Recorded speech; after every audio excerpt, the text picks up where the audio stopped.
di sebuah lembah hijau di pesisir selatan Kabupaten Trenggalek. Desa Munjungan tumbuh sebagai desa yang berkomitmen menjaga lingkungan dengan kesederhanaan, gotong royong, dan kepedulian warga. Munjungan melangkah menuju masa depan yang lebih bersih dan berkelanjutan. Upaya pelestarian lingkungan di Desa Munjungan dimulai dari pondasi yang kuat, sebuah peraturan desa tentang lingkungan hidup. Regulasi ini disosialisasikan melalui berbagai pertemuan dan pendampingan, memastikan masyarakat memahami hak dan kewajiban mereka. Setiap pelaksanaan kebijakan dicatat dan dipantau sebagai bukti bahwa aturan ini dijalankan dengan konsisten di lapangan. Di Munjungan, sampah dikelola dengan penuh kesadaran. Tempat sampah terpilah tersedia di berbagai titik pemukiman. Sampah organik diolah menjadi kompos. Sementara bank sampah membantu mengurangi limbah anorganik dan memberi nilai ekonomi bagi warga. Kegiatan reduce, reuse, dan recycle terus digerakkan melalui berbagai inovasi masyarakat. Drainase, sungai, dan saluran terbuka dirawat secara rutin, memastikan desa tetap bersih dan sehat. Hijau adalah identitas Munjungan. Setiap rumah warga didorong menanam pohon peneduh untuk menciptakan lingkungan yang sejuk dan nyaman.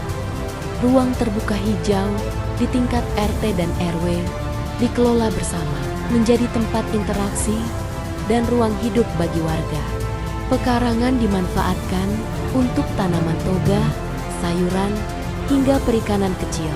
Penataan gang, jalan, dan halaman dilakukan rapi, memperindah wajah desa. Kekuatan utama Desa Munjungan adalah warganya. Dengan semangat swadaya, masyarakat aktif mendukung berbagai kegiatan lingkungan.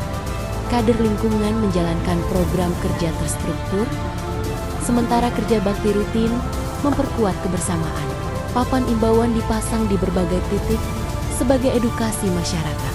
Desa Munjungan sering menjadi tujuan studi banding dan bahkan mengirim wakilnya sebagai narasumber pengelolaan lingkungan. Kader juga melakukan pembinaan bagi aparat dan warga, memastikan pengetahuan lingkungan terus berkembang. Verifikasi STBM dan pemantauan data kesehatan seperti stunting, DBD, dan diare menjadi bagian dari pengawasan kesehatan lingkungan desa. Dalam konservasi energi, Desa Munjungan mulai memanfaatkan tenaga surya sebagai energi terbarukan. Warga menerapkan penghematan energi melalui lampu LED, genting kaca, dan tungku hemat bahan bakar. Untuk menjaga cadangan air, masyarakat membuat biopori, sumur resapan, dan memanen air hujan untuk pemanfaatan sehari-hari. Air limbah rumah tangga dikelola melalui saluran tertutup dan sistem resapan demi menjaga kualitas lingkungan sekitar. Dengan seluruh langkah yang telah dijalankan, Desa Munjungan terus bergerak menjadi desa yang bersih, sehat, dan berkelanjutan. Setiap langkah kecil yang dilakukan warga adalah wujud cinta pada lingkungan dan warisan berharga untuk generasi mendatang semua, bermuara pada hal yang sederhana. Bagaimana membuat generasi berikutnya lebih peduli pada alam. Semangat itu tampak ketika anak-anak belajar langsung di Taman Toga. Mereka mengenal berbagai jenis tanaman, mencoba membuat kompos organik, hingga menanam bibit di tanah yang mereka siapkan sendiri. Suasananya ringan dan penuh rasa ingin tahu, menjadi pengalaman belajar yang tumbuh dari kedekatan dengan alam. Dari kegiatan kecil seperti ini, kecintaan pada lingkungan mulai tumbuh dalam diri mereka. Anak-anak memahami bahwa merawat alam bukan sesuatu yang rumit, tetapi bisa dimulai dari hal sederhana yang dilakukan setiap hari. Munjungan terus melangkah bersama menanam, belajar, dan menjaga masa depan dengan cara yang hangat dan bermakna.